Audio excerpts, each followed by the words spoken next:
आज के इस लेक्चर में क्वार्टाइल डेविएशन से संबंधित एक उदाहरण लेंगे और समझाएंगे कि कैसे क्वार्टाइल डेविएशन या चतुर्थांश विचलन ज्ञात किया जाता है। चतुर्थांश विचलन या क्वार्टाइल डेविएशन को कैपिटल Q या कैपिटल QD से रिप्रेजेंट करते हैं। एक उदाहरण लेते हैं। दिए गए अव्यवस्थित अंकों का चतुर्थांश विचलन ज्ञात कीजिए। दो तरीके से निकालेंगे। एक उदाहरण इस लेक्चर में हम लेते हैं अव्यवस्थित अंकों से चतुर्थांश विचलन ज्ञात कीजिए, और अगले लेक्चर में हम इसको व्यवस्थित अंकों का चतुर्थांश विचलन ज्ञात करने का उदाहरण लेंगे। तो उदाहरण लिया है, एक तरफ आइटम नंबर और एक तरफ स्कोर लिखा है। आइटम नंबर 1 2 3 4 5 6 7 8 9 10 11 है। मान लीजिए ऐसा हो सकता है कि ये बच्चे हैं जिनका रोल नंबर 1 2 3 4 5 6 7 8 9 10 11 है, और ये उनके प्राप्तांक हैं। मान लीजिए 50 नंबर का कोई टेस्ट लिया तो 17 18 19 22 इस तरह से उनको अंक प्राप्त हुए। तो हमको निकालना है कि क्या चतुर्थांश विचलन होगा। तो सबसे पहले हम Q1 ज्ञात करते हैं। Q1 के लिए फॉर्मूला होता है n+1/4th स्कोर। इसमें n कितने हैं? 1 2 3 4 5 6 7 8 9 10 11। तो n बराबर कितना हो गया? n बराबर है यहाँ पर 11। यहाँ पर n बराबर 11 है। यहाँ पर n बराबर 11। तो 11 रखा, 11 + 1 12/4, 12/4 बराबर थर्ड स्कोर। इसका मतलब ये ऊपर वह पहला दूसरा तीसरा, ये third score Q1 is equal to third score is equal to, इसको तीसरा मान कहेंगे। इसका मतलब क्या हुआ? डायरेक्ट पता चल गया हमको कि Q1 की वैल्यू किसके बराबर है? 19 के बराबर है। उसके बाद Q3 का फॉर्मूला होता है, Q3 ज्ञात करने का फॉर्मूला होता है 3n+1/4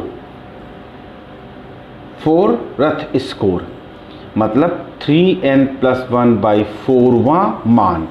3n फिर से 11 है, +1/4, 11 + 1 12, 12 × 3/4, तो कितना हो गया? 9th score. और ये 9th स्कोर है। 9th के सामने वाला स्कोर ये Q3 हो जाएगा। तो 9th या 9वां मान Q3 का क्या हो जाएगा? 31 हो जाएगा। इस तरह से अव्यवस्थित अंक सामग्री से सबसे पहले हमने Q1 और Q3 निकाल लिया इन दोनों फॉर्मूले से। अब Q1 बराबर 19 आ गया और Q3 बराबर 31 आ गया। Q1 और Q3 की वैल्यू को Q के इस फॉर्मूले में रख दीजिए। क्वार्टाइल डेविएशन का फॉर्मूला होता है Q is equal to Q3 minus Q1/2। Q3 की वैल्यू 31 है, Q1 की वैल्यू 19 है। 31 - 19/2 अर्थात 12/2 बराबर 6। इस उदाहरण में जो हमें अंक सामग्री दी गई थी उसका जो चतुर्थांश विचलन है वो Q बराबर 6 ज्ञात हुआ। इसके बाद हम व्यवस्थित अंक सामग्री से चतुर्थांश विचलन की गणना कैसे की जाती है ये हम निकालेंगे। Calculation of quartile deviation Q from grouped data.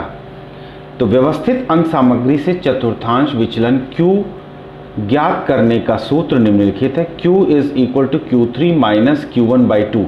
ये तो वही फॉर्मूला है, लेकिन यहाँ पर Q1 और Q3 निकालने का फॉर्मूला अलग हो जाता है। Q निकालने का फॉर्मूला तो वही है।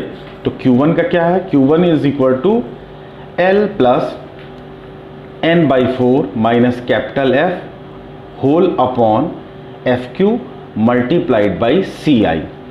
अभी हम बताएंगे कि यहाँ पर जो हमने नोटेशन यूज़ किए हैं, जो संकेत यूज़ किए हैं, उनका क्या मतलब है। और Q3 ज्ञात करने का फॉर्मूला है L + 3n/4 minus F upon FQ × CI। यहाँ पर Q बराबर चतुर्थांश विचलन, जिसे हम क्वार्टाइल डेविएशन कहते हैं।